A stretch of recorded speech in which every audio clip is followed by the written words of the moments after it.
Good job, I right? wish I had Good job, good job. I had a smart mom.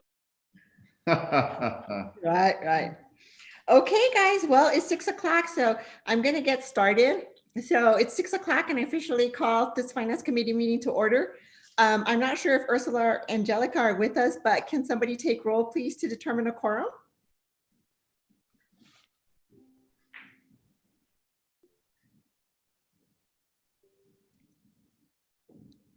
Angelica, are you with us, or Ursula? They were, I think the mic is just muted. Maybe, okay. Hi there. We're Okay. just trying to get YouTube up and running. So if you'll give us just Okay. a moment. Let me know, Angelica, and we'll start again. Awesome. Thank you. Thank you. Good deal. I know it's been a while since we've met, you guys. We got a few things to chit chat about, hopefully. Did you guys get to see the email that I sent out earlier to everyone? You may not have gotten a chance to see it. You did? That was a pretty good synopsis that Jess sent out. So I wanted to share it with everybody.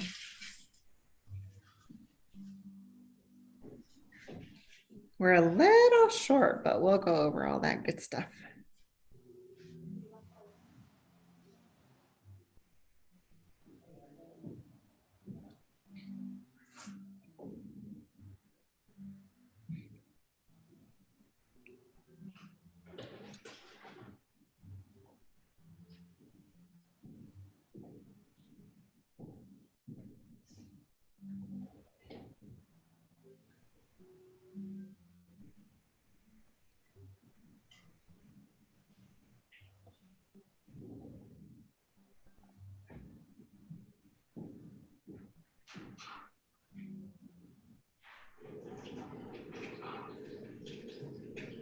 So it looks like we're ready to go. So again, it's 6:02 and I'm officially calling this Finance Committee meeting. If we could go ahead and take a roll call to determine the quorum, please. Hi, good evening, everyone. I'm going to take roll. Counselor Chairwoman Denise Benavides. Present. Counselor Justin Salazar Torres. Present. Counselor John Ricci. Present. And Counselor John Ramon Vigil. Present. We have a quorum. Thank you, Ms. Ursula.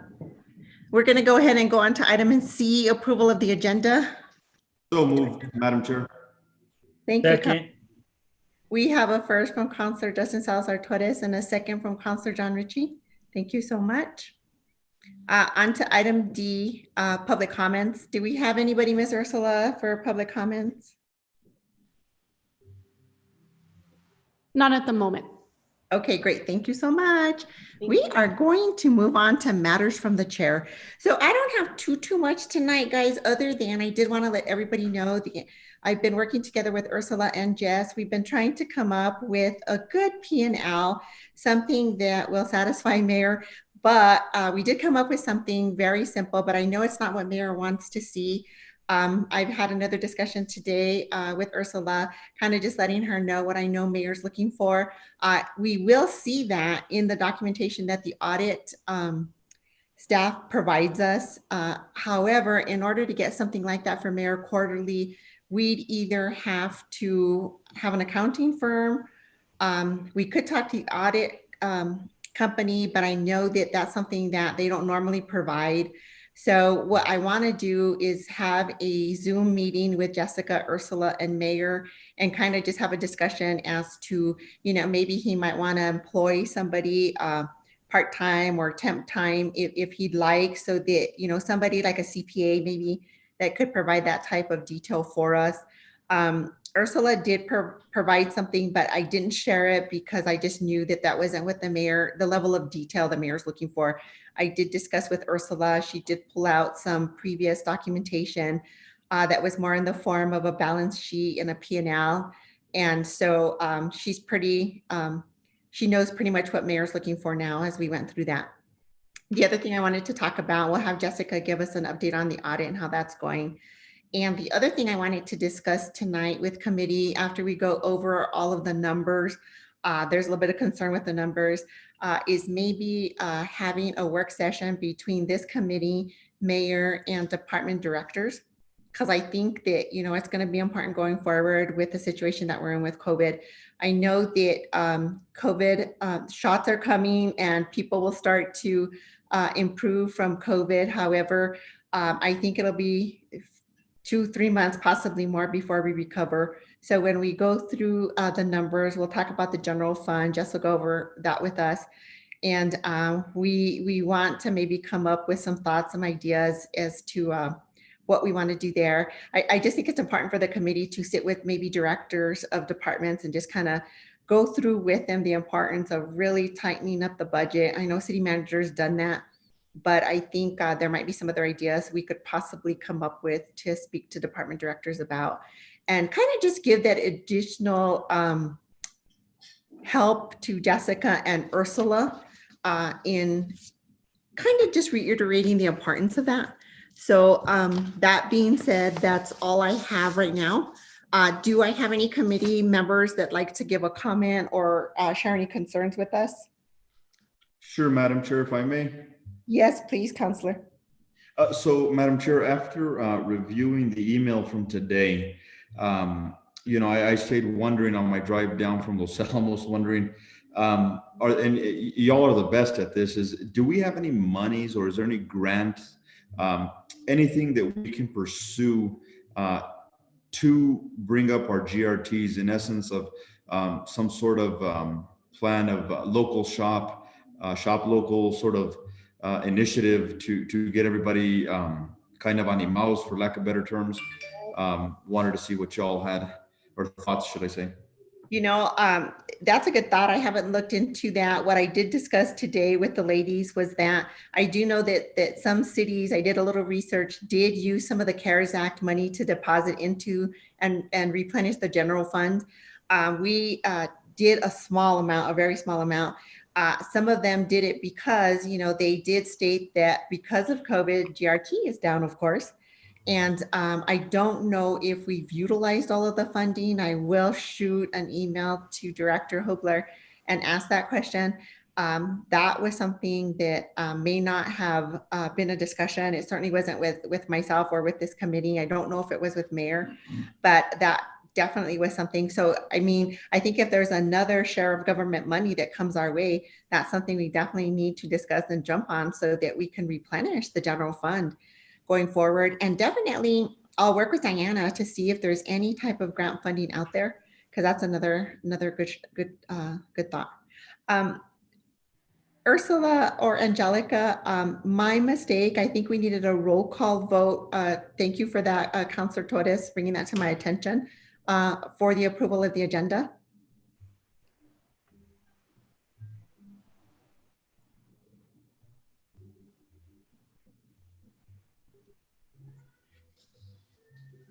I apologize, guys. This Zoom thing is a little odd sometimes, but let's take roll.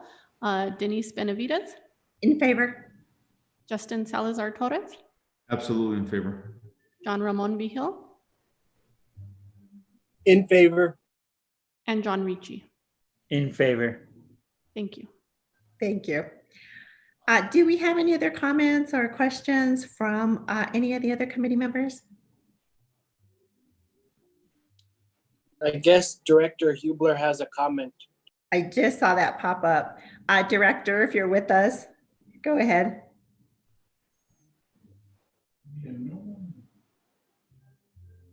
Thank you, Councilor Benavides.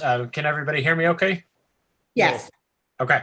Sorry, I'm having some Zoom issues on my end. It's being really laggy. So yeah, we had the same thought about the shop local thing and reached out to the Chamber of Commerce and just kicked around some ideas last week, and then over the weekend developed a little bit of some marketing stuff that we've got going out. So that's going to be both online as well as in the paper. We've got a full page ad coming out this week with some just kind of a reminder to folks to spend their dollars in town. It's actually a combination mask up and shop local messaging. And we are spending some CARES, a small percentage of our general CARES money on that initiative. It's a very little bit and pretty late in the game, and we recognize that, but we didn't want to miss the little bit of an opportunity that we had here. So I'll forward the flyers that we have around. We do have them in both English and Spanish.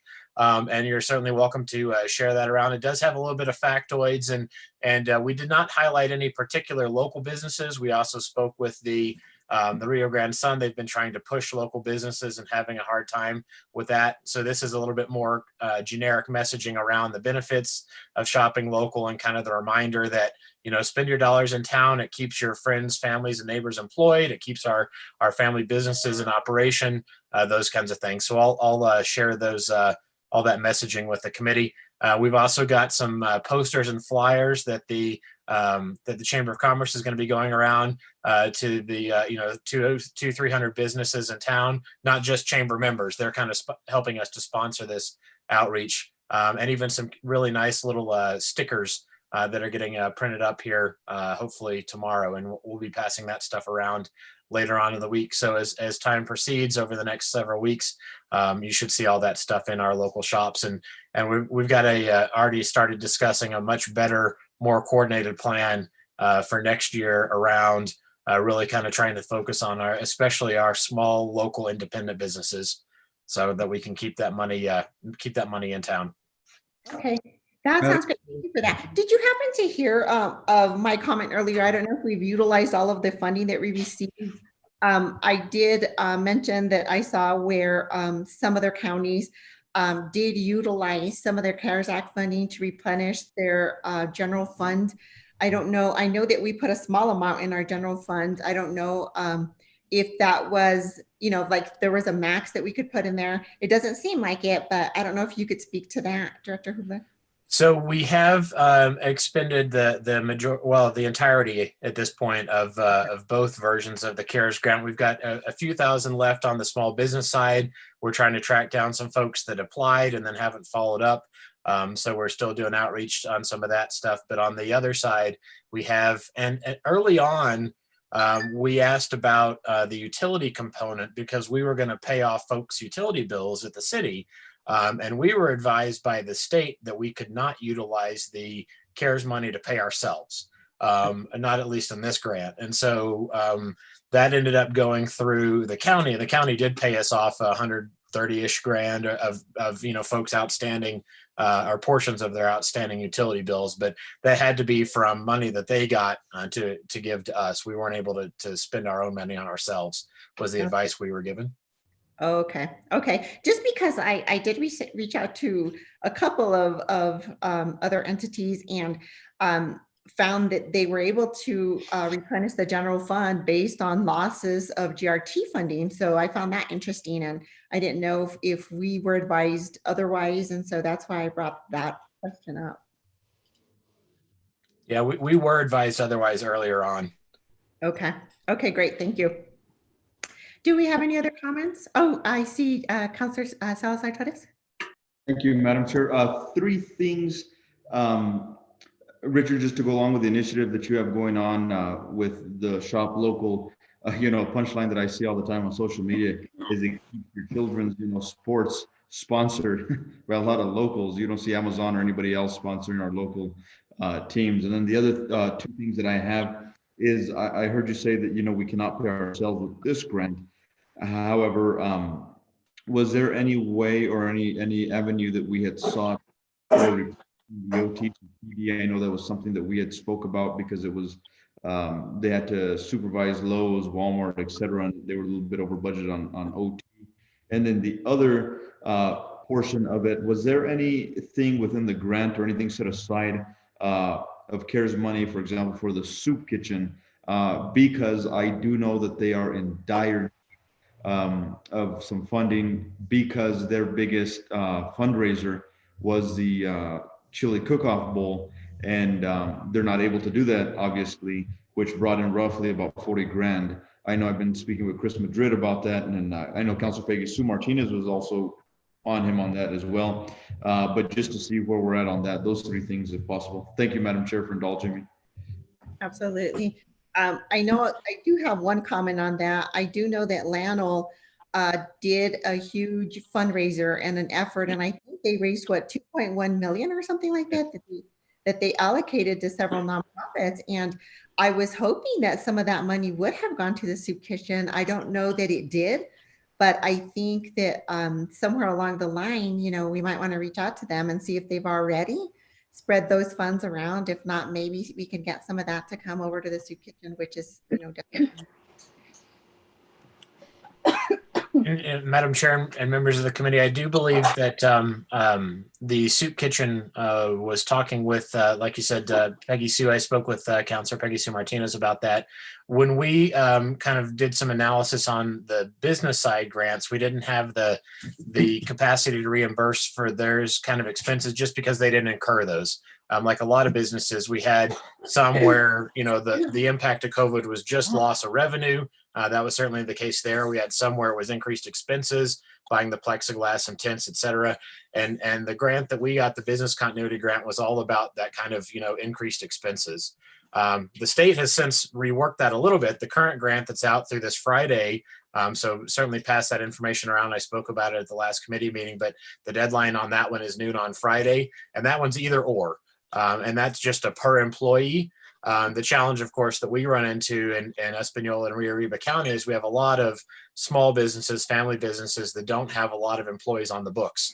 And so they're not as able to benefit from that grant as they could otherwise be. But there again, that's one where the soup kitchen, not having employees, didn't have a lot of capacity to take advantage of. But I believe that, Chris Madrid at the county was looking at what kind of funding they had due to they had gotten part of their grant funding was about food distributions. So they were, Help New Mexico and some of the actual food distributions that were going on, that was funds that they had to expend. So I tried to connect him and Councilor Peggy Sue. And certainly we'll keep an eye on that moving forward. And depending on what the next federal funding outlay looks like, we've now got a lot of experience with this and a lot of different kind of creative thinking. So we'll definitely take a much more creative approach next go around now that we hopefully know that there's something coming. Okay, great. Thank you for that. Any other committee member comments? I do, Chairwoman. Okay.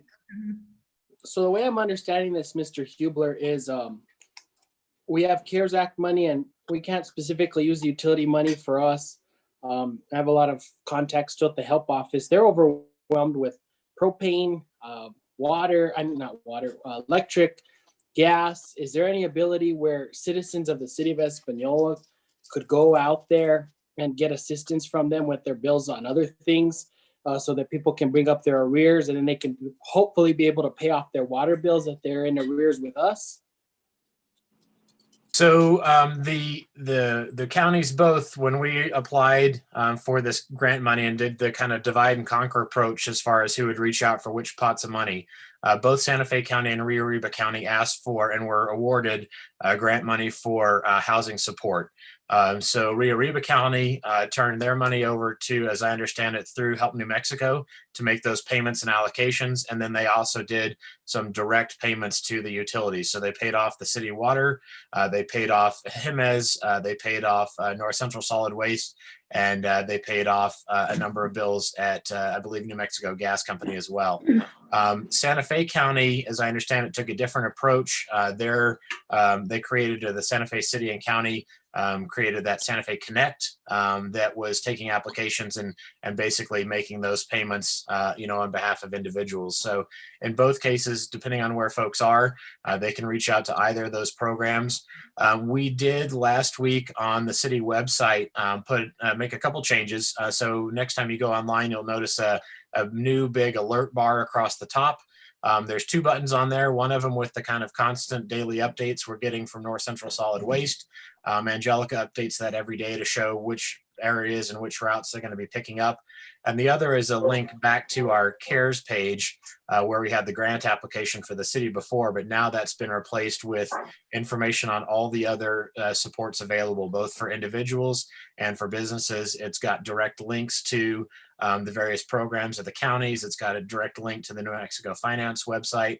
And as we finish making our payouts, then we'll be listing those awards, those grant awardees that the city gave money to, those businesses and how much we gave as part of our, sunshine efforts there. So that's right at the very top of the city's webpage. There's two buttons.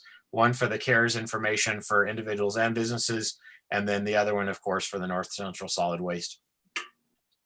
Thank you so much for that. I think the biggest thing is just getting the word out to residents here in the area, even those that reside in Santa Fe County, because Santa Fe Connect, they're taking tons and tons of applications and phone calls daily, but we still have money out there to spend, as we do on the rental and mortgage payment side. And I know that the additional funding for housing, portion of that, as Director Hubler knows, went to purchase the hotel for Pathway Shelter. That's still in the works. I think we got the appraisal and the inspection done, or at least scheduled. And so I know that's moving forward. But even for small business apps, we still have money. We still have tons of apps coming into Santa Fe County. Those businesses and individuals just need to continue to apply for mostly every single one of the programs. Santa Fe County, excuse me, we're going to continue to accept apps through the end of the month. And then, yeah, I know, right? We have a 2-week window in January to complete and get any of those payments out. So let me tell you, we are inundated, but we're working diligently to try to assist as many clients as we can. But we just need to spread the word and encourage anyone to please, continue to apply. There's still help out there. Okay. Any other comments or questions? No. Okay. Was there another comment? I'm sorry. No. Okay, seeing none, then we'll go ahead and we'll move on to item G, Finance Committee minutes. Approval of the 5/21/20 Finance Committee meeting minutes. Motion to approve, Madam Chair. Second. We have a first from Counselor Justin Salazar Torres and a second from Counselor John Ritchie. Moving on to Ursula, can you please take a roll, please? I'm sorry, not roll.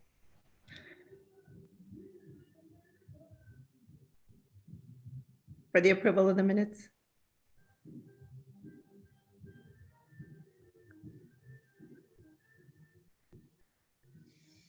Miss Ursula, did we lose you? Yes, can you hear me? I'm sorry about that. Yes, that's okay. Let's take roll for the approval of the agenda. Yes, please. Of the minutes. Of the minutes. Of the 5/21/20 Finance Committee meeting minutes. Counselor Denise Benavides. In favor. Counselor Justin Salazar Torres. In favor. Counselor John Ramon Vigil. In favor. And Counselor John Ricci. In favor. Thank you. Okay, move on to item H, discussion and recommendation items to full council. We have item 1, financial report, November 2020. Ms. Jessica, Director of Finance, you are on. Good evening, Chairwoman Benavides and members of the committee. Before you this evening, we have the November 2020 finance report.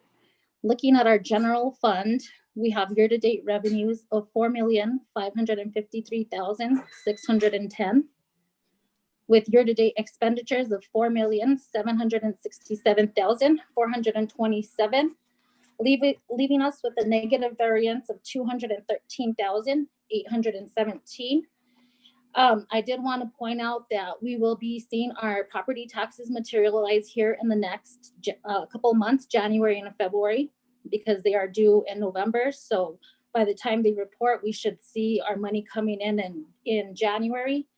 In the detailed report, you can see that we are about 7% collected on our property taxes, and 4%, that's from Rio Arriba, and 4% from Santa Fe County. So we should see this, this variance even out as soon as we receive our property taxes, and then just, seeing what our overall GRT is gonna do for the month of December and here on out.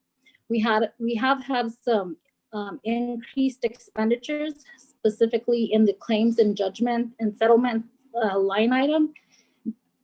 Excuse me, and that resides under the city attorney department, so we can see the details in there. And then also some of our attorney costs, and what I know what Nancy Long and her firm are doing is they're tracking the COVID costs separately, so we can recoup some of those costs, perhaps from FEMA. And so we have collected some of that money from FEMA into the general fund for expenses that we, have had to incur from March to current. And so we're working with AP and with Jeff and Diane on getting those reimbursements submitted. So we're tracking all of those costs. That's specifically, like I said, from FEMA. The other CARES Act funding does not cover, we have purchased, PPE stuff that we need for the city and for the departments, but that strictly comes out of the CARES Fund Act. So moving on, looking at our, and also we've also had increased overtime costs specifically for PD. I know Councillor Torres had asked a while ago about the Lowe's. When they work at Lowe's, they specifically charge to the Lowe's fund, the 109 fund. So those costs do not roll into the general fund. Those are tracked separately. But the other thing is that, Diane and I need to look at all of these costs and work with Chief Jimenez and Chief Padilla to ensure, are any of these costs that are in the general fund, overtime costs, directly related to COVID? So if that's the case, we can move that money over to the CARES Fund where, there was about 190K set aside for overtime expenses through the end of December. So that's another thing that, we'll be looking at, and reconciling these funds. Is there any cost that can be moved over for overtime specifically? Okay, great. Jess, will you just let us know once you have the discussion with Chief? Definitely the committee, which includes Councillor Torres, who's the chair of public safety, just so that we can, just be on top. I know that we need to keep the city safe and we're really shorthanded as it is with public safety, both fire and the PD. But, we want to make sure that if there's any cost that we can get reimbursed, that we do that. So that'll help a lot. Okay, will do. Thank you. You're welcome. And okay, so moving on to our water fund summary, we have year-to-date revenues of $1,314,043 with year-to-date expenditures of $1,224,494, leaving us with the year-to-date positive variance of $89,549. Looking at, last year we did at this time, we had a variance of 169,000, but they've had increased costs for maintenance equipment. They purchased the arsenic medial software, that's around 65,000. And then just our overall increases in the insurance costs, the non-employee insurance costs. So that's, our vehicles and security and all of that stuff. So we have seen an increase on that. In our wastewater fund, we are looking at year-to-date revenues of $916,283.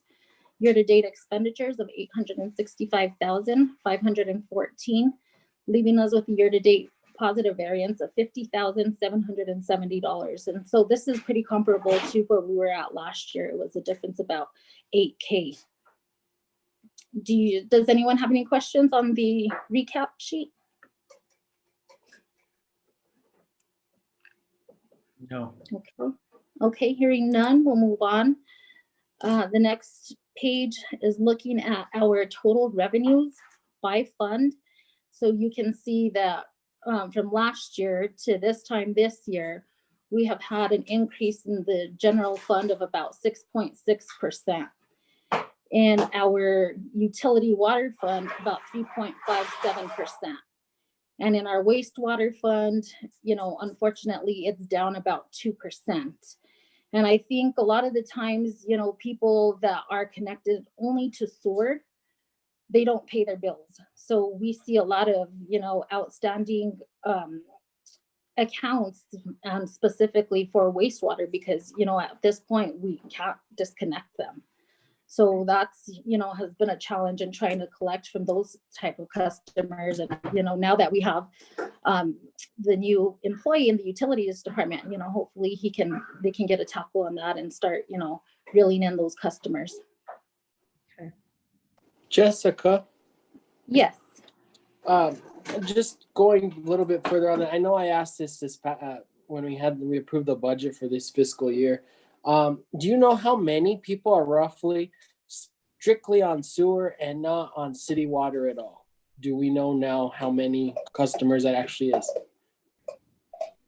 Counselor John Remont Hill, members of the committee, I do not have that exact number. Perhaps I could defer to city manager and maybe he can speak to that. Hello, Madam Chair, members of the committee for finance. I don't have that information readily available right now, but I can definitely look into it and forward that information. Okay, just, because going back to, I would hope that we develop a way where people can get tied into the system for the city of Espanola. I'd rather have them as an account holder for they have water, wastewater with the city of Espanola. And I know our connection fees, I've asked for us to sit down and have a workshop with that in Public Works Committee and see if we're charging adequately as compared to surrounding communities. But I think in the long run, we're going to be able to better serve the constituency when we have them connected to the water and wastewater, and to avoid issues like this. A lot of people, if they're specifically only connected by sewer, they think they don't have to pay their trash bill and they don't have to pay their sewer bill. So getting them connected to both systems would be the best and ideal way going forward.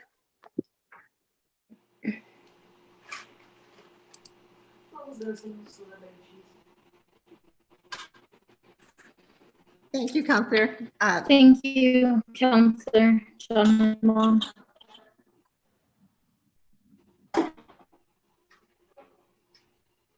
You can go ahead and continue, Jess. Go ahead, Madam Chair. Oh, did Do you you have have anything to add? Okay, so Uh-oh. are we good? I think we're good now. We lost you or something there for a second. Okay. So again, looking at the overall recap of our revenues, we are 42% of the year elapsed. So in the revenue, in the general fund, we are at 42.74% collected. In the utility water, we are at 42.85%. And in the wastewater, that's 39.96%. So we're pretty much trending right where we need to be for this time of year. Moving on to our expenditure page. Looking at the general fund, this time last year, we were 4,432,418. This fiscal year, we were at 4,767,427. And as I had mentioned, we've had the increases in our insurance, in claims judgments and settlements, attorney costs, and overtime costs. In our utility water, we last year at this time we were at 1,098,829. This year we are at 1,224,494, which is an 11% change. And in wastewater, this time last year was $877,054. And as of this fiscal year, year to date, $865,514. Looking at our year to date actuals and expenses, we were at 40% expensed. In the utility water fund, we were at 33.29% expensed. And in our wastewater fund, we were at 28.75%. So bottom line, general fund expenditures, 4,767,427.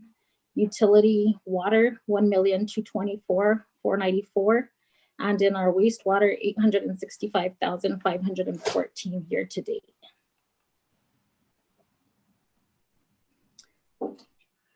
Any questions or comments?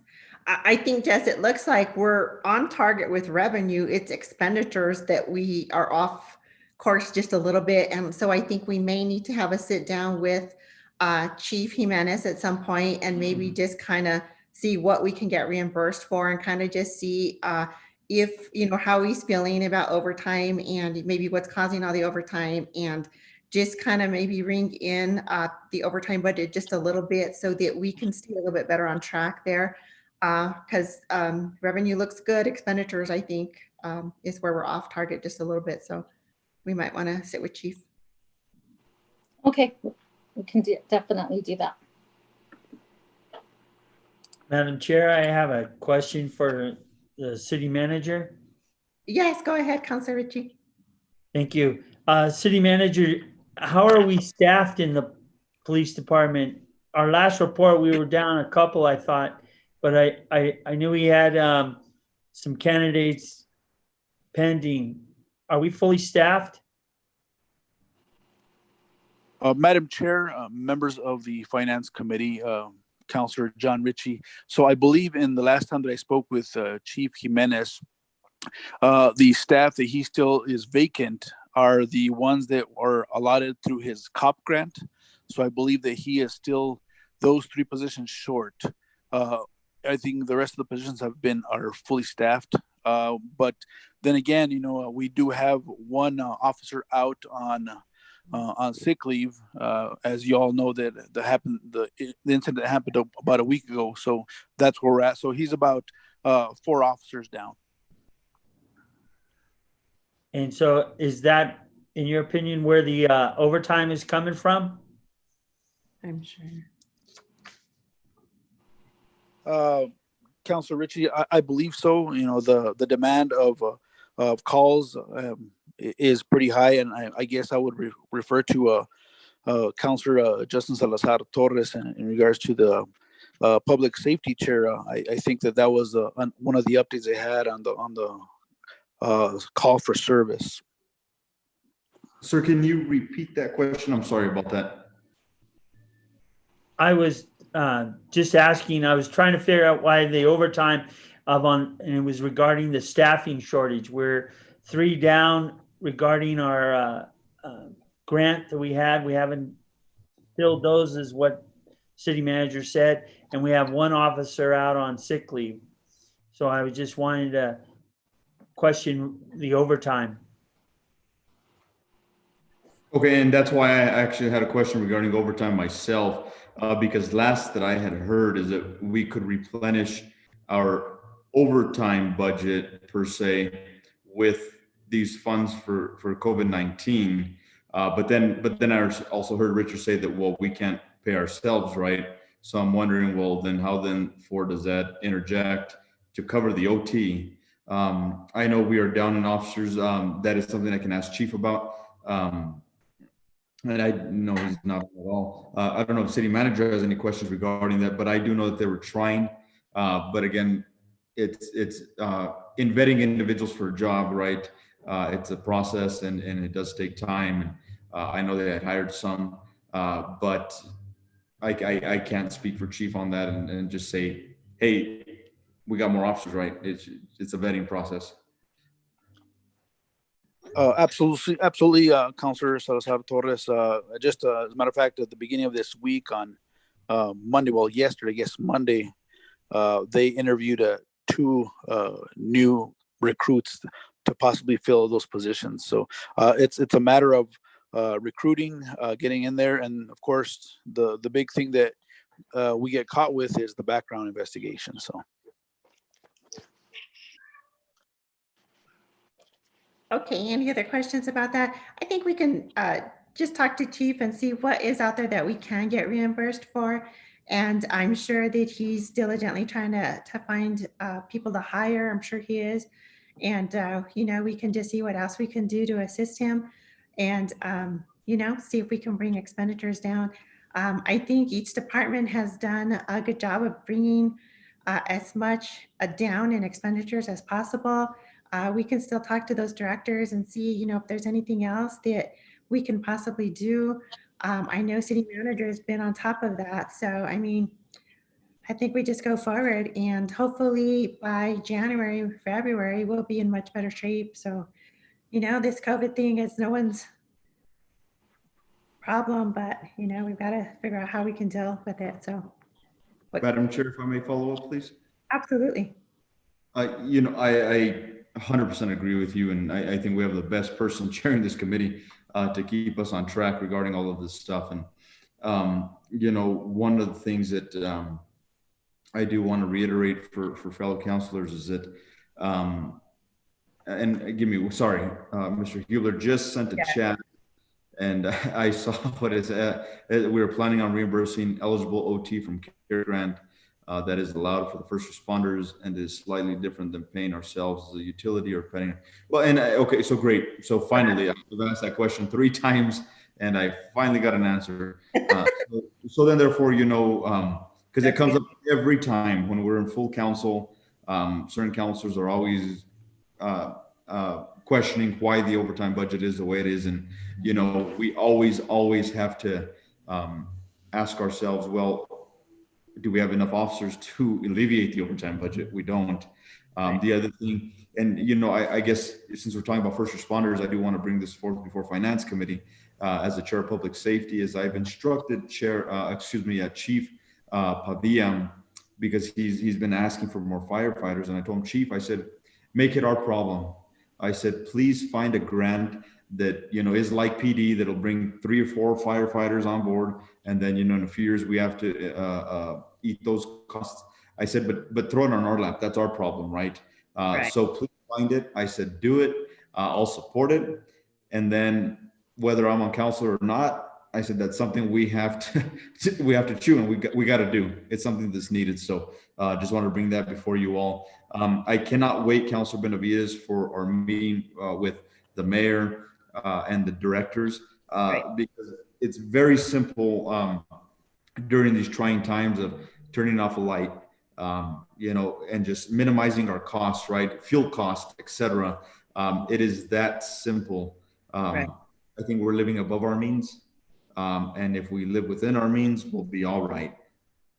I believe that to be true as well, Counselor, and that's one of the reasons that I do want to have that meeting with directors, whether it be via Zoom or however we choose to do it, because I think that, you know, they need to acknowledge the importance of pitching in and understanding that cutting expenditures wherever possible right now is really important, is critical to us. I do agree with Chief Padilla that they are in desperate need of additional help through the fire department. And I know they're trying to support the PD as much as they can.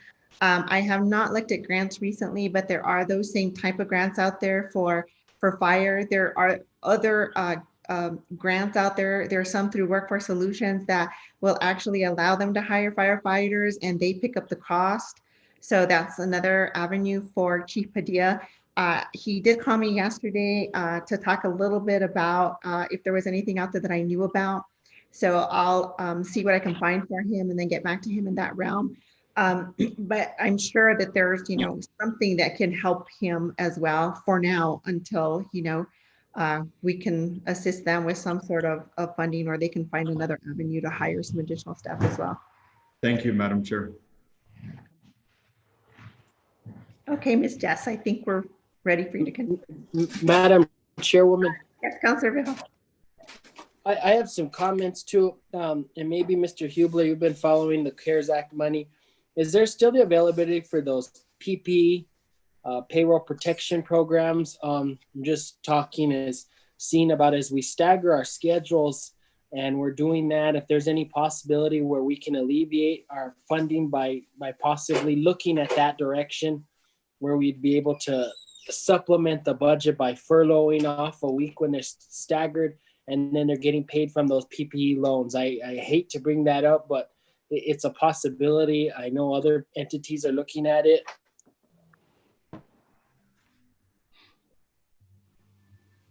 So, Madam Chair, I may defer a little bit to Jessica here, but as I understand it, the PPP grant that was eligible, that, you know, a number of our local businesses took advantage of, we basically weren't eligible for. But I do know we've been carefully tracking all the COVID-related payroll stuff, you know, for folks being out of the office, and that the first part of the calendar year, we were able to offset a portion of that, particularly the overtime that the PD and the fire department had accumulated through kind of the FEMA grants we had then.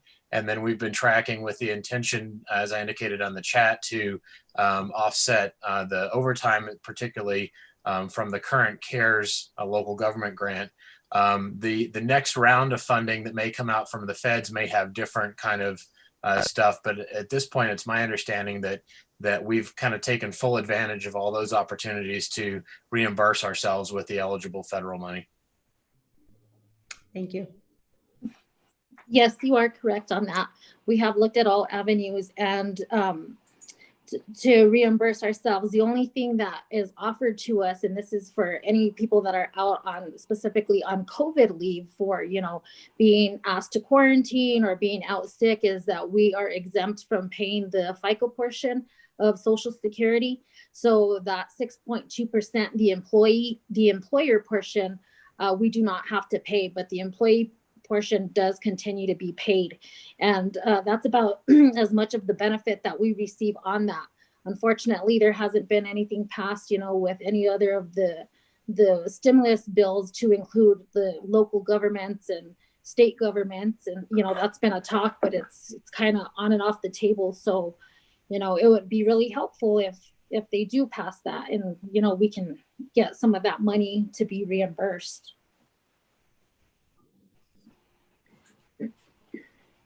Any other questions or comments? No, thank you. Thank you. Madam, Councilor Torres, was that you? yes. Thank you so much for indulging me. I'm so sorry. I'm just very passionate about this right now. So I heard of Councilor John Ramon Vijay talking about furloughs. I think you and I have had a conversation in the past about this. Why can't we, or what do we need to do? And I hope fellow councilors don't hate me for this, but furloughing ourselves. We do get our salary, health insurance, etc. I would rather see ourselves be furloughed than to see any of our employees furloughed. So I'm more than willing to sacrifice, or not even sacrifice, not a sacrifice, but give up my compensation, I guess, for lack of better terms, for being a counselor, just to help out our city and keep our staff very much so on board. So I'm curious on what we need to do, and again, to furlough ourselves and see what we can do. I have a follow-up, Chairwoman. Go ahead, Councilor Viejo. That's a good point, Councilor Salazar Torres, but I'm talking about, I want us to cut hundreds of thousands of dollars. In reality, the counselors, that if you're not using health insurance and that, we're barely accounting for $60,000, and Jessica can defer to me, maybe $60,000 to $80,000. I'm talking about cutting significant to be able to meet our expenses and meeting our revenue projections. That's why I think we need to look at all options. We're not the only agency doing this, and avoiding a furlough down the road and doing these PPEs, they're pretty much not being furloughed. They're just on a staggered schedule, and we're supplementing that pay from the PPE loan. And I get that. I totally, if I may, Madam Chair, I'm so sorry. That's okay. I totally get that. I totally understand. But I think coming in as a public servant, we signed up for this, right? And there's no way that our constituents or anybody should have to front the bill, I guess, for us per se, whether it be health insurance or the $6,000 or whatever you do, a percentage to your retirement as a public servant, whatever. I just think, obviously, I get hundreds of thousands of dollars, but if you look at just what it's costing for the governing body, especially of a council of 8 plus the mayor, then I think that's something we should look at, because you come into this willingly to serve. So that should be some sort of portion to alleviate some sort of relief. Well, and I definitely think that both options are really good, and we can certainly look at both options. I think that the other thing that we can do when we meet with department directors is have the discussions that if we lose an employee, can we move somebody from another department that might be top heavy to fill that position versus hiring from outside? Those types of conversations, I think, need to be held with department directors. And I think the other thing that we need to talk to them about is just thinking outside the box a little bit, and kind of just thinking about what they can do as the director of that department to not only cut those expenditures, but to kind of share and communicate with other directors and also with city manager. That, if a position comes open, go to city manager and say, Can we talk to other directors? Can we see where we can move an employee from? Because I think that, right now we may be, top heavy in some areas. So I think that those are the types of discussions we want to have with all department directors when we have this meeting. And hopefully we can schedule that meeting really soon so that we can go forward. Absolutely. And follow up on that. I do get what a staggered furlough is. I've been furloughed myself moons ago, and but a staggered furlough means 1 or 2 days, and to some individuals, 1 or 2 days is meaning I'm bills paid, broke, and I can't stomach myself having my health insurance or my $6,000 a year stipend per se. I can't stomach that. So thank you, Madam Chair. Thank you for indulging. So sorry. Director Jessica, you can go forward. Okay, thank you. So continuing on looking at our gross receipts revenue, we are at 4,199,407 collected year to date. Last year, we collected $4,383,187. And so we're looking at about a 4% decrease. This is for business activity for the month of September, reporting in October, and distributed in November.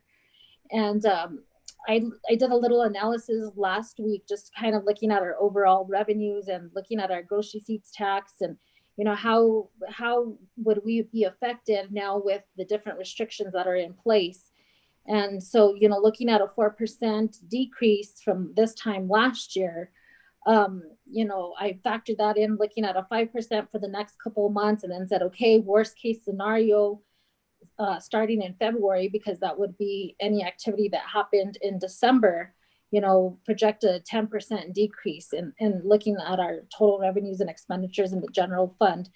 And right now, worst case scenario, looking at the 5 to 10% decrease, we are looking at about 185,000 in the negative at year end. So hopefully, we continue to see our gross receipts tax materialize.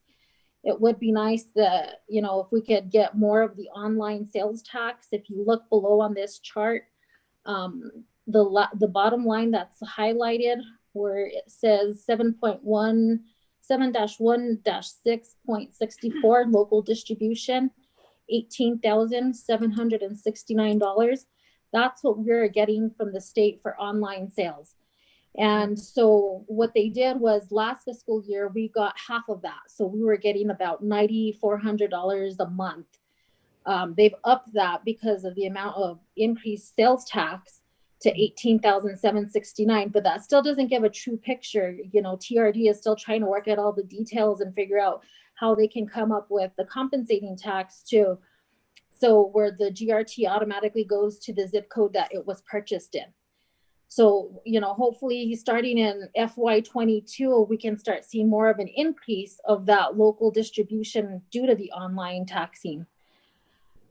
So like I said, we encourage people to shop local. You see our, Walmart, our Lowe's, all of our stores you go and, they're pretty much has a line to get in. So people are still shopping, which is a good thing. Despite everything that we are going through. Right. So, if we continue on the trend that we are now, we're looking at just to hit our target of where we were at last year by 0.01% above. So, and that's with, with our cut costs and, frozen positions and stuff like that. So I know, everyone is anxious to get back into getting their departments fully staffed, but this is an area that we have to be cautious in as well. Right. And keep in mind, guys, also it's really difficult to project the numbers forward, which I had a conversation with Mayor about. We met about 2-3 weeks ago. It's difficult to project because we don't know what the governor's going to do. We don't know, what turn COVID's going to take us in. And so it's difficult to project forward. We can make assumptions and we can hope, that we're in a good position at the end of the year. But, in July, when our fiscal year ends, I think by then we should be trending exactly where we need to be. At least that's my hope. I think Jess can shed a little more light on that too. And like I say, I continue to be optimistic. Thankfully, we are not tourist dependent.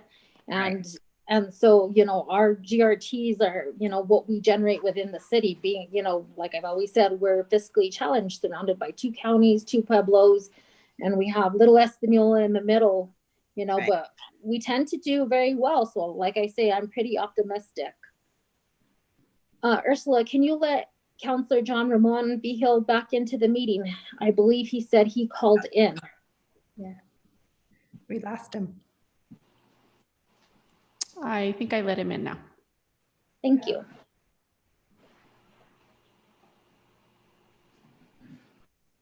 So do we have any questions? Hello, can you hear me? Yes, we can hear you. Yes. Do we have any other questions, guys? No, Chair. I don't. Okay, Ms. Jess, you can go forward. All right, moving on, looking at our revenues and expenditures by source. Again, state shared taxes or state GRTs is our biggest share of revenue into the general fund at 54%, followed by our local taxes at 34%.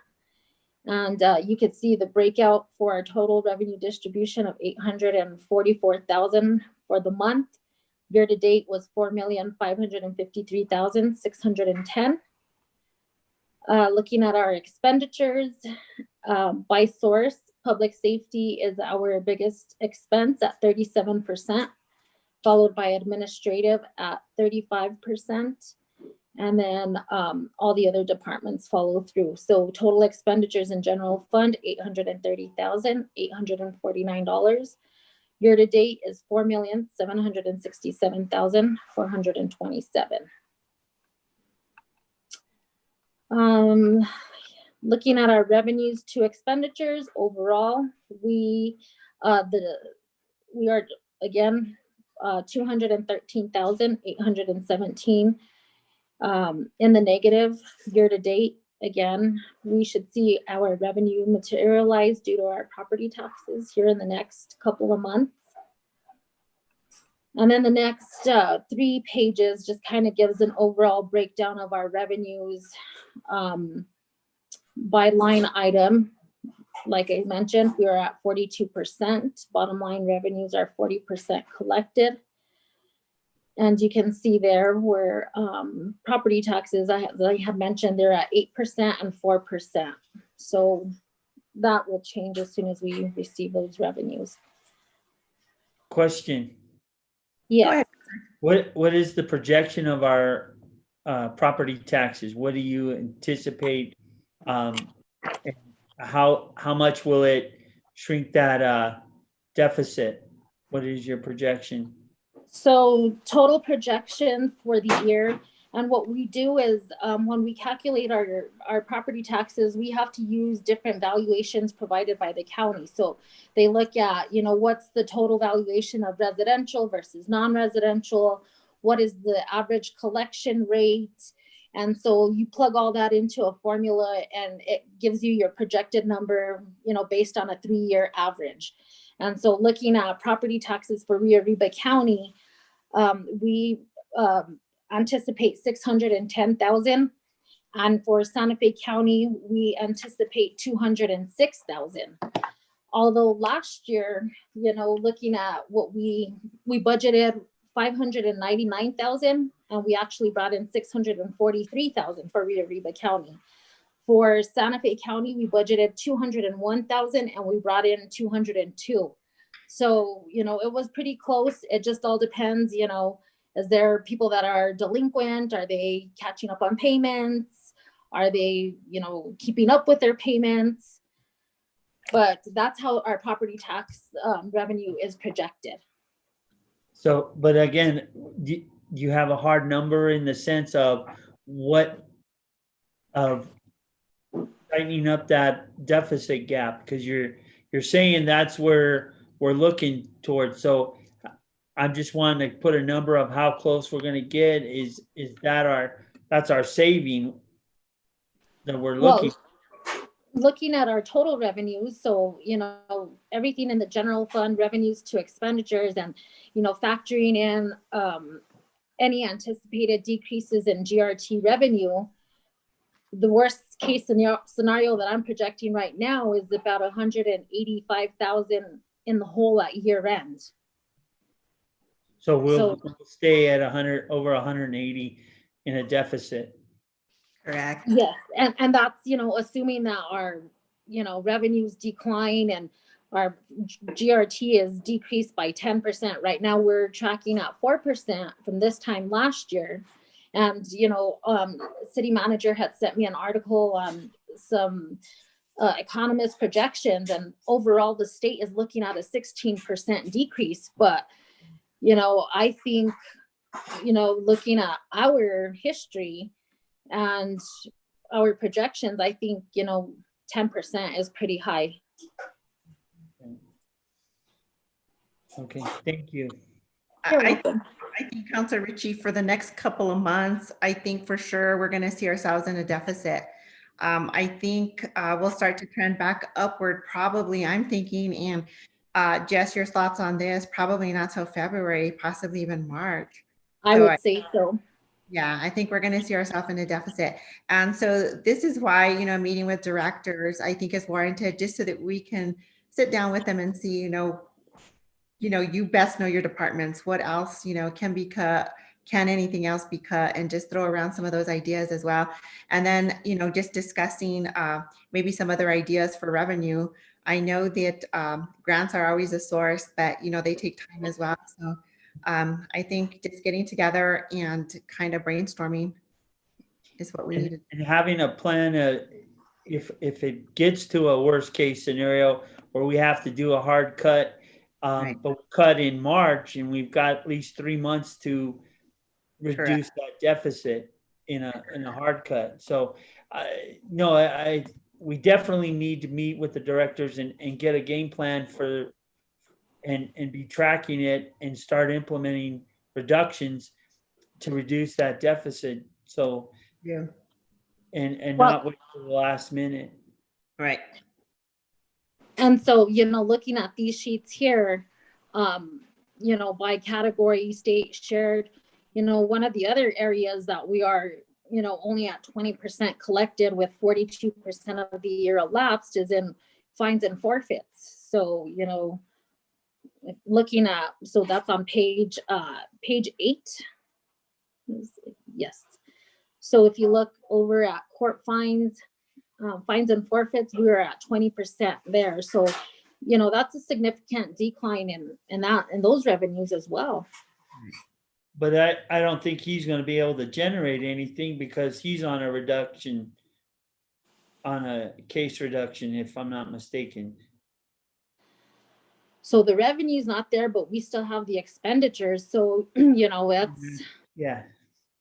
And I think that's another good point of communication when we meet with directors, Judge Stephen and Chief Jimenez. That's an area where I think we need to improve the communication there and just have the conversations with the two of them.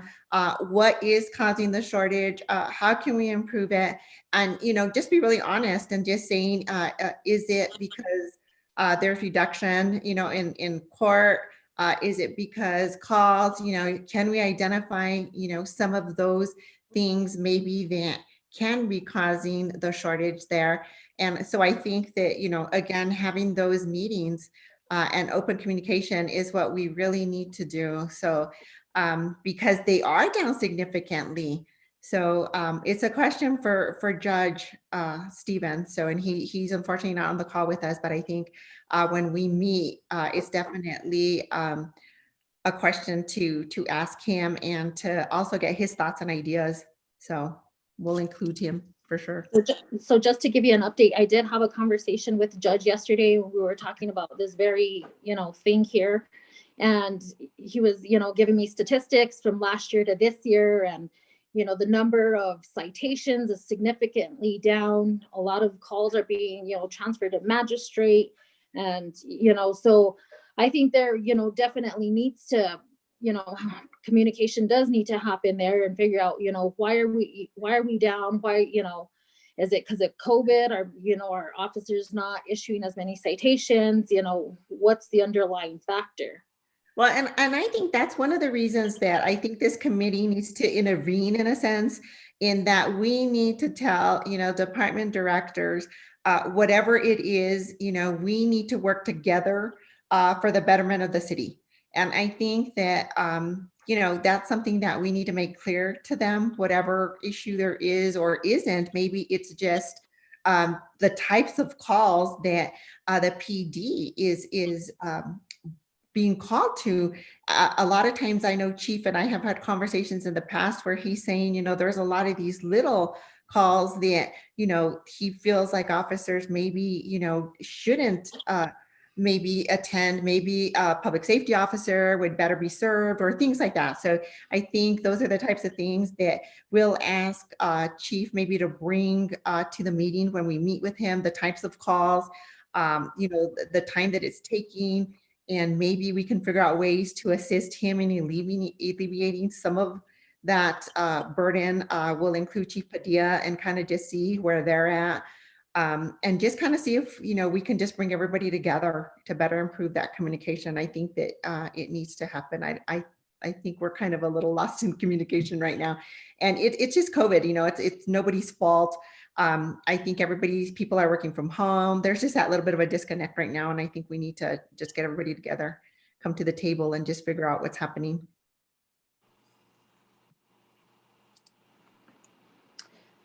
Do we have any further questions on this report? So the next few pages, starting on page 10, that was the report that Ursula worked with Cassell last week to kind of generate the P&L report. Oh, as good. we mentioned. So this is the one that she had sent to you, I believe. Did you have a chance to review it? I did. I reviewed it, and it's a lot simpler and easier for us to understand. I just know that it's not exactly what Mayor wants, but we can definitely go through it, Jess, and kind of just explain to the committee exactly what it is. It's a simplified format of what you just basically touched base on for us. It just doesn't have the detail or level of detail Mayor is looking for. And so I want to have a meeting with the Mayor and Jessica and Ursula and City Manager, and just kind of chat with Mayor a little bit, and just him understanding that a government entity just doesn't produce those types of detail that he's looking for. However, the audit firm will, and just kind of get his thoughts and see what he wants to do going forward to have the type of balance sheet and the type of P&L that he's looking for. I know exactly what he's looking for. It's not something that a government entity produces. However, it is something that we can produce, but we may have to spend a little bit of money to get it. I don't believe Cassell can reformat the reports in the order Mayor wants to see them. I think we just went down that avenue the last couple of weeks. We can certainly place another call to them, just maybe providing them samples, but I just don't think the software is built that way, because it's built more for a government type entity. And I think what Mayor is looking to see is more of a corporate type entity. And so once we get with Mayor, we can decide going forward what he wants to do in the form of maybe a part-time accountant, maybe a CPA on board as a temp or something like that. So once we meet with Mayor, we'll shoot an email to the committee and just let everybody know Mayor's thoughts and how we'll proceed after we meet with him. So, but Jess, you can go forward and go over this report. I mean, it is a good P&L. It's a very simplified version. Like I said, it just doesn't have the level of detail Mayor is looking for. But when the audit report comes out, that will have the level of detail, because that report will break out accounts that we might have, the amount of money sitting in those accounts, those types of things that he wants to see, whereas this does not. And one of the other recommendations that, that I would put forward is, maybe perhaps we could have Mark Santiago, the senior audit manager, sit in on that conversation too. And that way he can explain, that it's not always on a cash basis. It's a modified accrual basis, and then you have to convert it to the cash basis. And so it's not just a easy plug in and here's your report, you know what I mean? Right. So, and maybe, I'm sorry, Jess, go ahead. And maybe at that point, he could offer solutions or suggestions, looking at it from an outside perspective and being able to enlighten the mayor on that. Right. And that being said, you guys, just so everybody knows, even if the mayor chose to bring a CPA type person on board, it's not as easy as it sounds, because that CPA person will have to get all of the numbers. It's kind of like starting from scratch, even though we have those numbers, to be able to produce that balance sheet and that P&L that mayor is looking for. And it has to balance not only to the audit firm's numbers, but to Cassell's.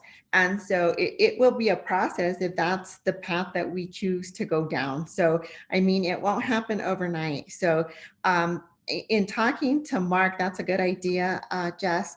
I know that that'll produce numbers mayor's looking for, but that's only once a year. So, I think he's looking for something quarterly. So hopefully Mark can find a solution. Maybe there's a separation within his department that they can provide maybe a separate person. So that's a great idea, and chatting with him. I see Councillor Justin Salazar Torres with his hand up there. Go ahead, Councillor. Thank you, Madam Chair. I guess is the mayor looking for something, of more accountability sort, meaning in the sense of, if you're running a business, and like I said, I'm just chewing on this while y'all are discussing, and, where you can trim, and, where there's some fat that you can cut off, and, stuff like that. Is that what he's looking at? He's looking for more than just that. And yes, that is one of the things that he is looking for. He doesn't get a clear picture because he is a business individual and he's used to looking more at a financial statement with a profit and loss. And that's not exactly what we get here. One of the other things that I did talk to Ursula, I don't think I talked to Jess about it, is that there is something out there that accounting firms, it's a little booklet, puts out. I think it's something like $35 that explains in detail how a government entity finances work, and will help everybody to better understand. So I'm hoping that we can purchase a couple of those, or even one for each committee member that we can all share, but also for mayor, that will help answer some of his questions. But he's looking for more detail. He wants to know what accounts we have, what's in those accounts, exactly what are each and every expenditure that we have, what makes up revenue. So he really, really wants to get down to very specific type detail. And so we just can't do that with the type of software that we have, because a government entity just doesn't work that way, unfortunately. So we have to go down a different avenue for him. And we're working on it. We have been, the girls are doing a great job helping with that. And we'll see what we can do to get mayor what he needs to be able to see the whole picture, so that he can go forward with suggestions on how to further pursue other avenues of revenue. So. Okay, so this report here that Ursula worked with Cassell to generate, starting on page 10, is just, a complete summary of our year-to-date actuals. So every revenue fund that we have within the general fund is listed in here, as well as all expenditures by department. So bottom line on this report, it's looking at total revenues less total expenditures, giving us our year-to-date balance, which is the 213,000 that we are negative currently. So, and that is reflected on page 17. And I'm sorry, Jess, I have not shared this with mayor as of yet, guys. I wanted committee to take a peek at it. It is a simplified version. I think it is clearer. It does give a clearer picture. I will share it with mayor, knowing that it's not exactly what he wants, but it'll help him, I'm sure. So I can get that out to mayor tomorrow. And city manager, I think, has seen it, but we'll get it out to mayor. And so, okay, so the preceding pages, starting from 18 through the rest of the packet, that is pretty much the same information that you're going to get in those condensed 5 pages. The only thing here is it's giving you all of the details. So it's looking at your total budget versus your total year-to-date costs, how much is encumbered per fund, what's the variance. And so, you know, at this point, you know, what would be the preference of the committee? What type of report do you know, would you all like to see? Do you want to continue seeing both reports? Do you want to not see the details? You know, I know it's when you open up packet material, it's 101 pages. Right. So, you know, we're just providing all the information that we possibly can, because we oftentimes get, you know, asked all these questions. Well, how much budget do we have, and how much have we spent? And so, you know, for comparison purposes, I think this is a good report. And what we don't want to do is duplicate work, because, you know, if we produce that P&L that we just looked at, I mean, that's really extra work, because we're just pulling those same numbers in a more simplified version based on what we just went through. So I think it is just preference. What we're looking at currently right now is equivalent to what you would see in a balance sheet type scenario. And it's pretty detailed. So I think maybe everybody can just take some time to kind of study it and see what you think is your preference, because I definitely don't want Jessica and Ursula to do double work either. We don't want to produce both, because, you know, that's kind of a waste of time to do both. But whatever we think might be the easiest version and easiest to understand, I think is what we want to do. Madam Chair, again, thank you so much. We haven't met in a long time, so this is good. It's been a long time. I guess what I'd like to see, I guess I come from a business perspective as well. I always want to see where, you know, I get it. I ran a business with several departments, and I've had departments where, you know, they even at one of my employers, I'll say, I won't name which one, but, you know, you want to expend your budget. Because if you're under budget, they're going to cut you. Right. So in the sense, what I'd like to see, you know, better understand, because I see everything. I totally get everything. I see when departments are, you know, at 60% allocated for the year. I get all that. I guess, but what I'd like to see is the fiscal responsibility of each department in the sense of itemization, in the sense of knowing that their staff, because their staff sometimes are responsible for, hey, how many reams of paper are you ordering this month? Are you ordering for the year? Are you ordering for, you know, 6 months, the quarter? Because I've been approached by businesses here in the Valley, and I'll use this as an example. I've been approached by PMI, right? And PMI is asking, you know, hey, why doesn't the city, you know, you have some departments that use us and some don't. And that confuses the heck out of me. But I'd like to see exactly where each department, I guess down to the nitty gritty, to see what they're spending on, what they're doing, how much they're paying for pens and paper. I mean, it comes down to every dime and nickel and penny.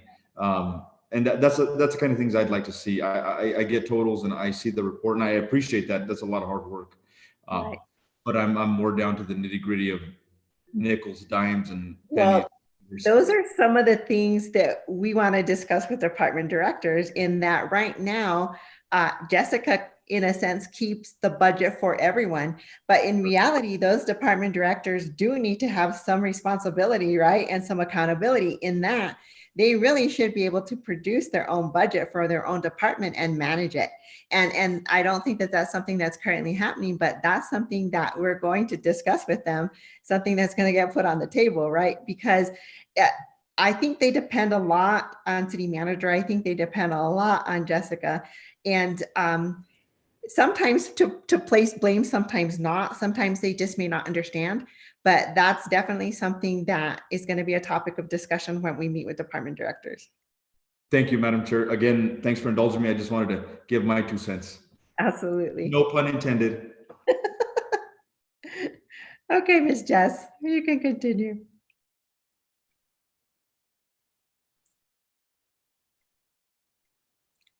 Jess, I think we lost your audio. You seem to be on mute.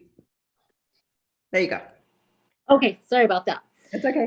So I said, this concludes my presentation for the November month-end financials, unless you have any other questions in regards to the information that has been provided. I have no questions, Jess. Jess, thank you for all the detail. And thank you so much to you and Ursula for answering all my questions and working on everything that you have in the last couple of weeks for me. And we'll just continue down that path and see what we can do to get Mayor what he needs. And we'll schedule some meetings going forward.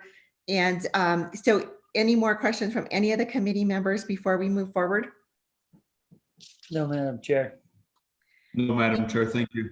Thank you, everyone, for the discussion. It's been a while. So we're going to move on to item number 2, proposal to assist North Central Solid Waste Authority with purchase of equipment to provide for disposition of solid waste operations. City manager. Oh, Go ahead. I'll see where the city manager brings in first. okay. Go ahead, city manager. Good evening, Madam Chair, members of the Finance Committee.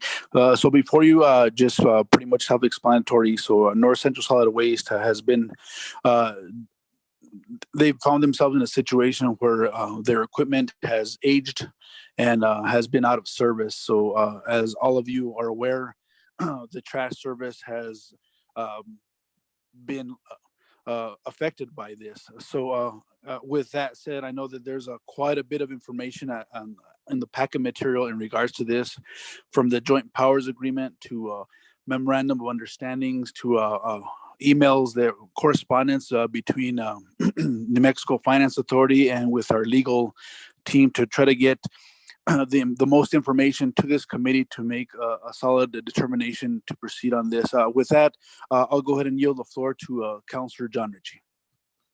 Thank you, City Manager. As is stated, our North Central got caught behind the 8 ball when it came to equipment. We're band-aiding everything, and we really need to purchase some new equipment. And we had budget for equipment.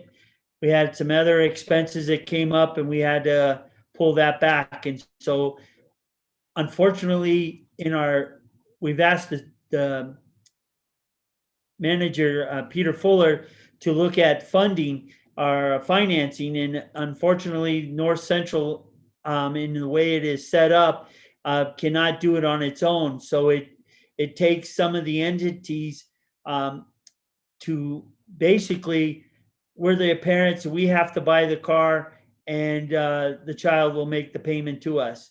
In our case, we collect from the city, and so we're collecting our funds so we can easily set up our repayment process. The question I had is, when I approached the city manager, how will this affect us? Are we able to purchase an equipment, and then however the writing of getting it back to North Central, but we're the purchasers of the equipment, and then setting up the payment process, but how that affects our overall scores, our future buying, our borrowing power. I want to have all those questions answered before we go forward in purchasing a truck. I don't know, City Manager, did Mr. Fuller send over the specs of the vehicle to you? Councilor John Ritchie, yes, he did. So there was a quote, if you can scroll down in your packet material. He sent a quote for a single vehicle for the value of close to $290,000. Right. And I just wanted to make sure. So that's really what we're after, is looking for one truck. The county would possibly pick up 2 trucks, but we would be looking at funding 1 truck. And so that's what we're proposing to this committee is, and basically, Jessica, if you could let us know what the effects are, and can we do this? Sure. So I reached out to NMFA, New Mexico Finance Authority, and we posed the questions. So if you want to scroll down to page 40. or scroll up to page 40.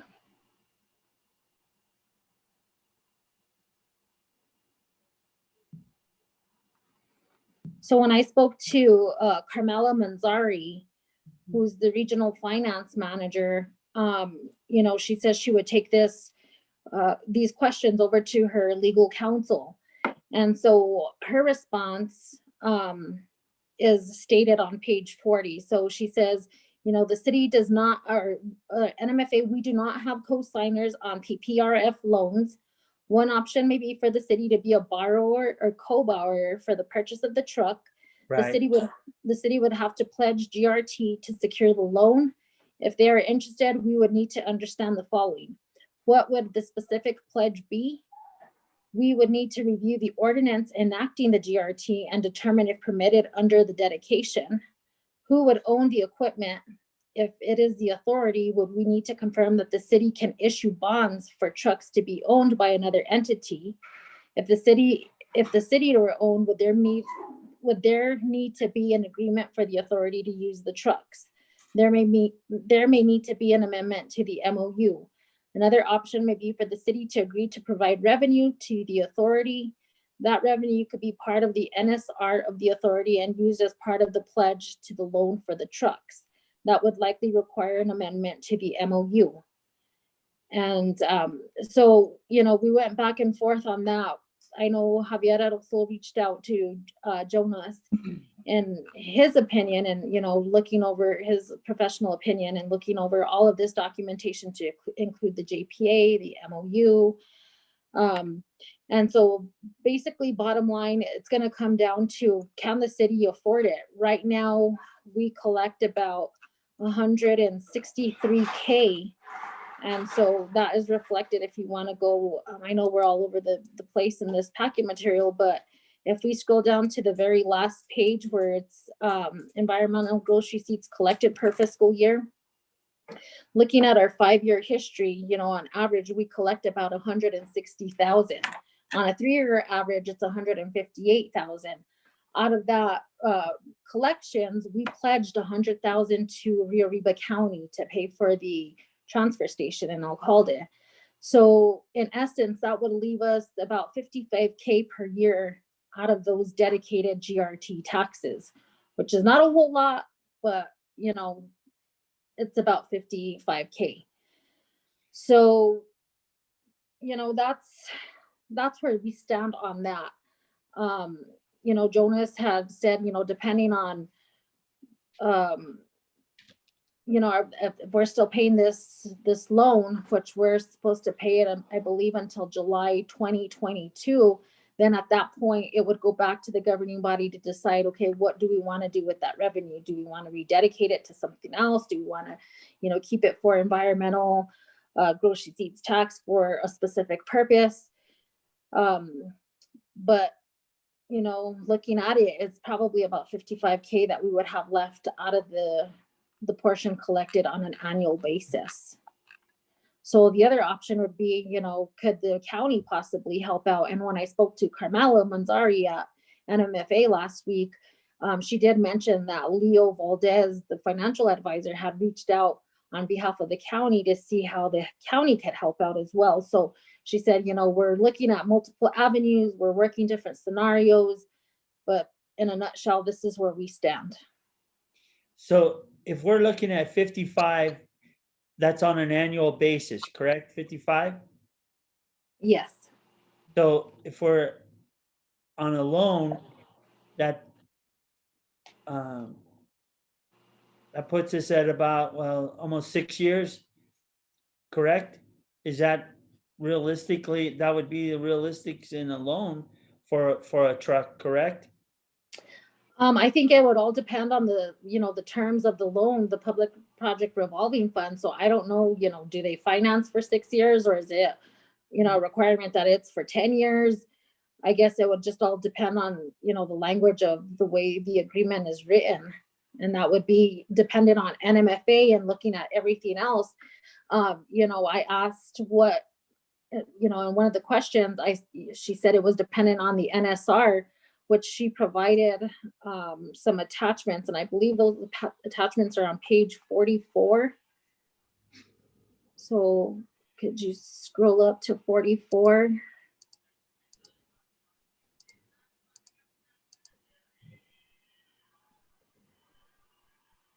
So, she provided this on kind of a synopsis of their financial statement and looking at, where they're currently at and what they would have available to pledge. Looking at their three-year average, it looks like they have about 130,000 North Central solid waste. Right. But see, that's just, and the county's trying to do the same thing to purchase 2 trucks.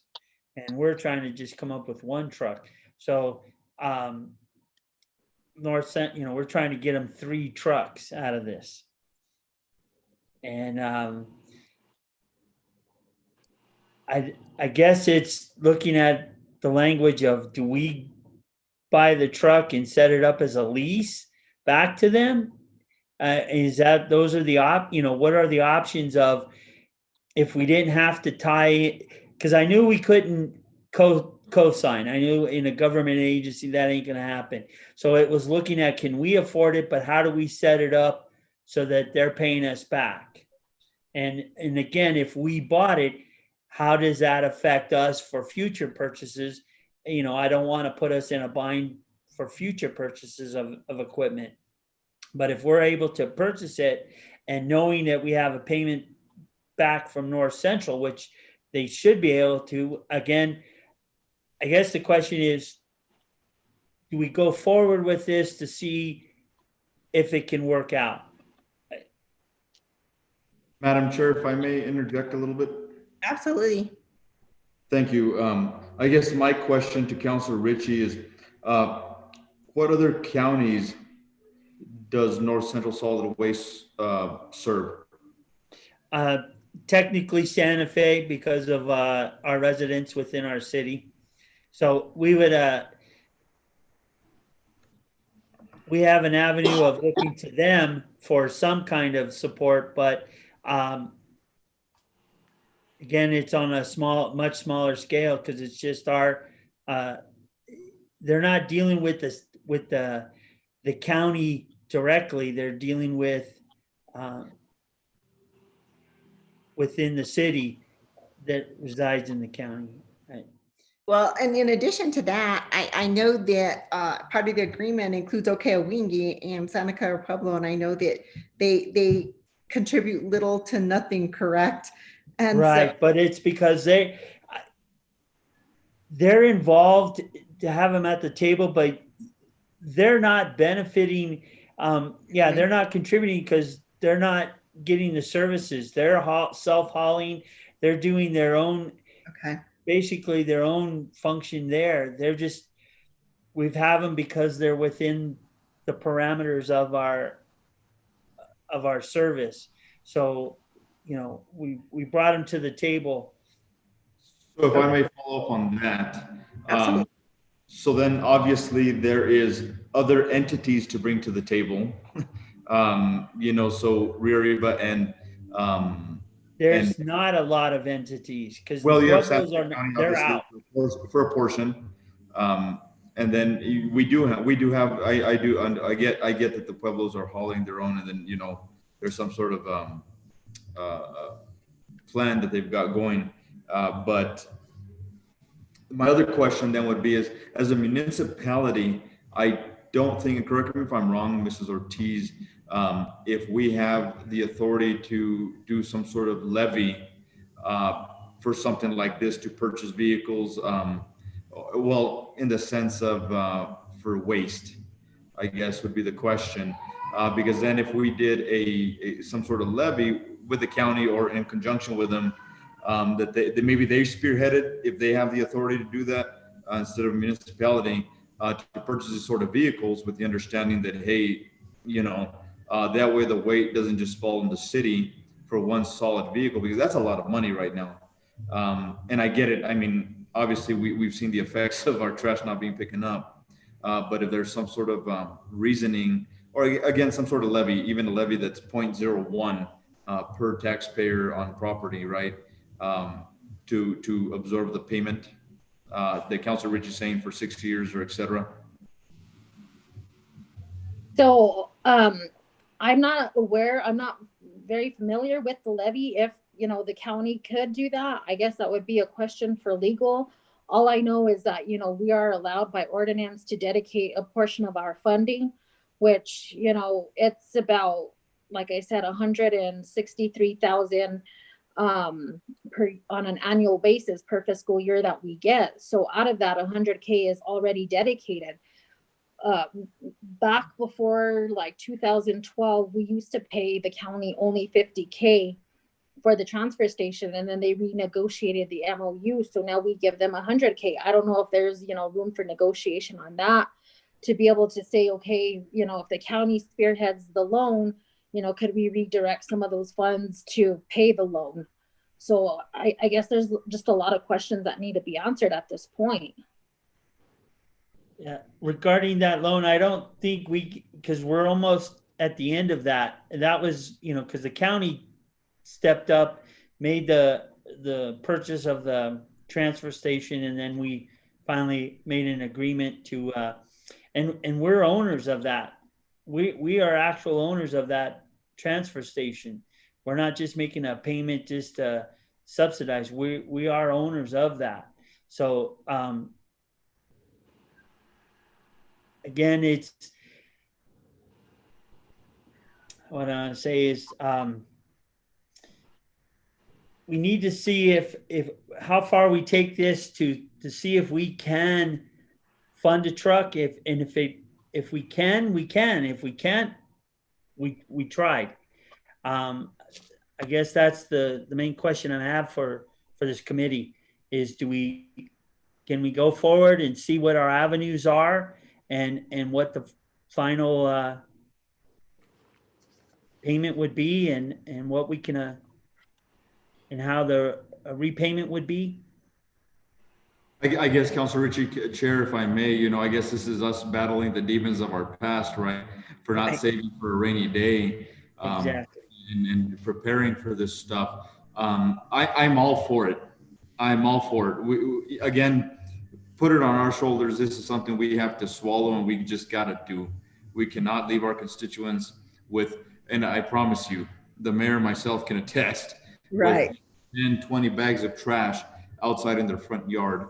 I think individuals do not understand the need for this because then our city then turns into a big dumpster. So I'm all for it. I just want to make sure that we find the right avenue for it. I don't want to just shoot from the hip and say, yes, we'll do it. But if we can follow, you know, a certain path and say, hey, we can do it like this, where we're responsible fiscally and then still save our debt to ratio per se, you know, then I'm all for it, Councilor Ritchie. I just want to make sure we take the right path down the road. But are we going to present to the city or to the governing body that the same information? I mean, we have to give them the final result or what the loan is, what we can afford and how it's all going to work out. We're just right now still in the fact-finding mission. Right. And I think Councilor Ritchie, I'm sorry, I think Councilor Ritchie that, you know, that's a really good point. And I think that we do have to do something to be able to assist them. I mean, we've seen those poor guys by hand trying to pick up the trash when the trucks are broken and things like that. And, you know, I think that we do need to see what we can do to assist them. I think that what we need to do first is get all the questions answered for Carmela so that she can attempt to go forward and see what types of scenarios, and she'll come up with probably 3 different scenarios, or we can ask her to scenarios for us so that we can see if we can go down that path of a loan so that when we present to council, you know, we have all those details and we can say, Right. Okay, these are the 3 options. You know, this will be the rate, this will be the term. You know, we want to be careful to kind of stay away from any balloon type. I know the Yes. Finance Authority likes a lot of the principal payment type things annually. I think those would be difficult for North Central to achieve. So I think the first thing is for us to get together, city manager, if you're still on the line, and we've got to get those questions answered for Carmela so she can go forward and do her piece of the puzzle and come back to us with at least 3 scenarios for financing the vehicle. And then at that point, then, we can share the information and then go forward with presentation to council. But I think that you're correct. I mean, we need to have all of those things outlined in detail before it goes to council. So yeah, realistically, we're just authorizing our departments to continue to Correct. give us a complete snapshot of what we can afford and what we can present to full council. Correct. And I've talked to Carmela before on behalf of the city, Jess. So, I mean, we can get together if you'd like, city manager. I'm happy to sit in on a conference call if we need to and just kind of go down the path with Carmela and see if she can get us some numbers, how soon we can get those numbers so that we can go forward and share with committee. And then, we can always meet again to discuss just this topic and then, present to council as soon as we can. It'll be January, but if we can get our ducks in a row before the next council meeting, that would be a plus for North Central because I know they're in dire need. So we're in dire need. We gotta see what we can do. I think we help. I really do. I think we gotta try. So Madam Chair. Is that Sorry, go ahead. Good. Madam Chair, members of the Finance Committee. So another note to take place here is, so we do have the Environmental Services Gross Receipts Tax funding that's been allocated specifically for these purposes of, like Jessica was saying, of roughly about 158 to 166 thousand a year.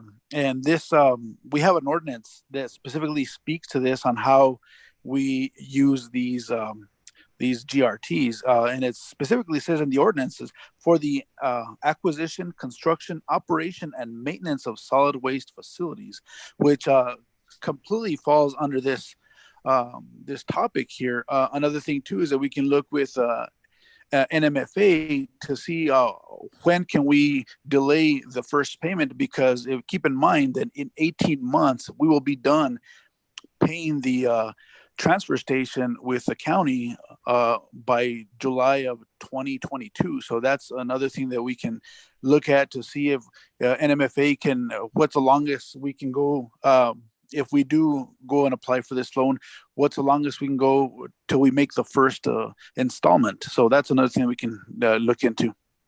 Well, and more than likely, I mean, it'll take them, even to get the loan done, it'll take probably a month, and then the first payment will be due in another month, or depending on if we choose to make quarterly payments, whatever scenario she puts forward. So yeah, we can definitely ask Carmela those questions.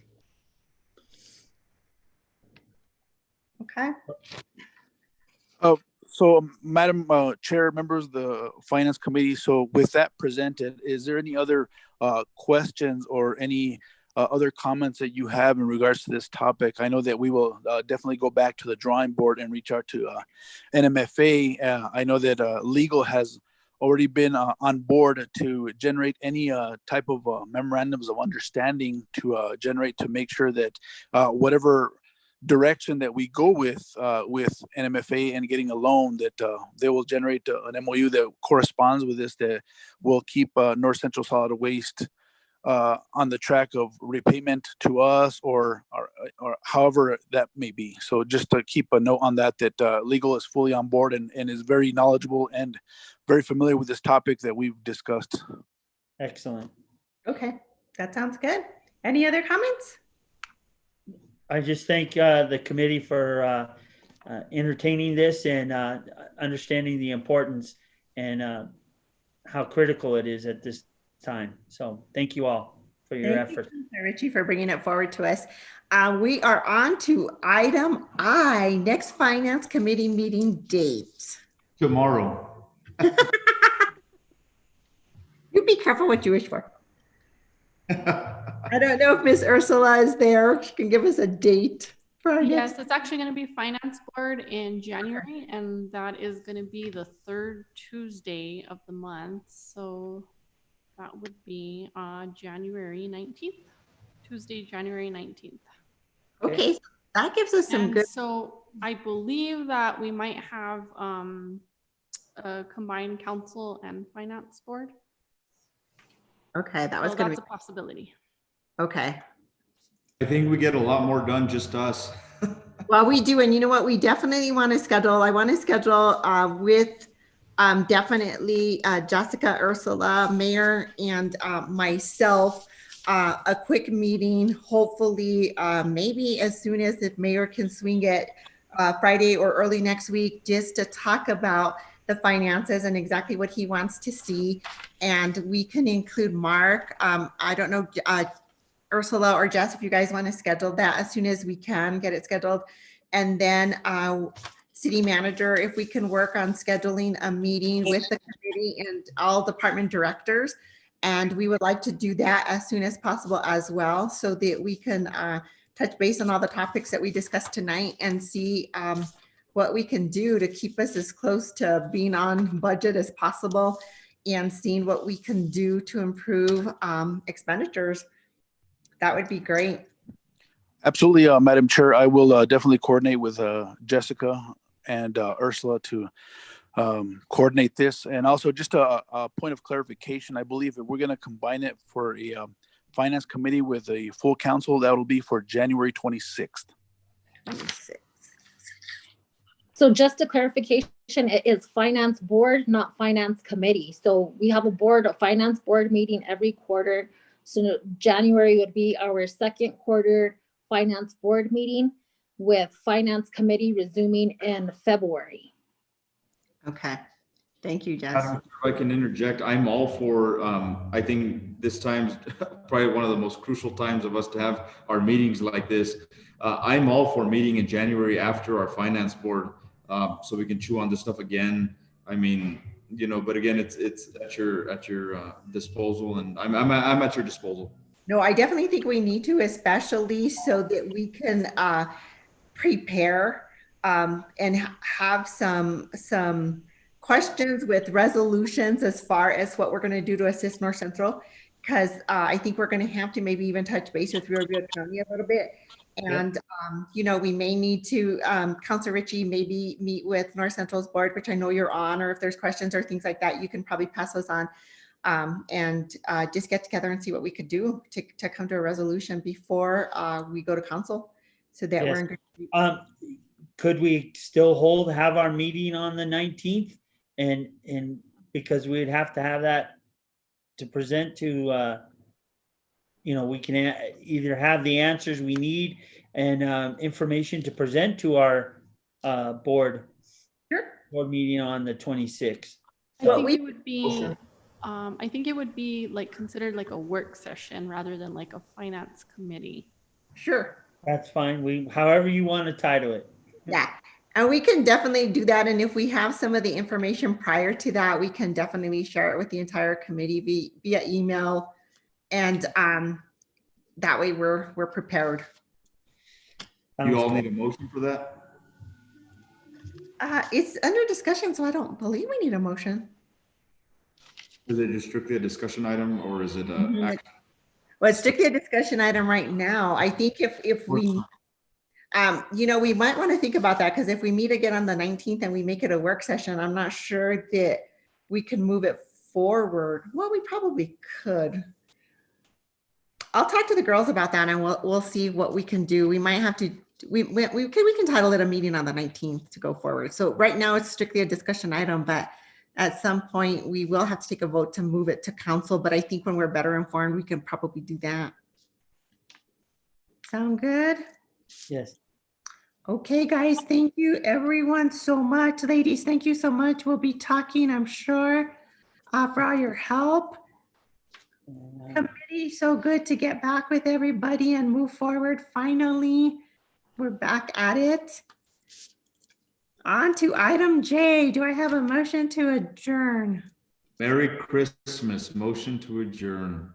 Thank you so much. Merry Christmas to all of you guys. Merry Christmas, everyone. Happy New Year. Be safe. Happy New Year. You guys too. Thank you all. Have a good night. Good night. Night.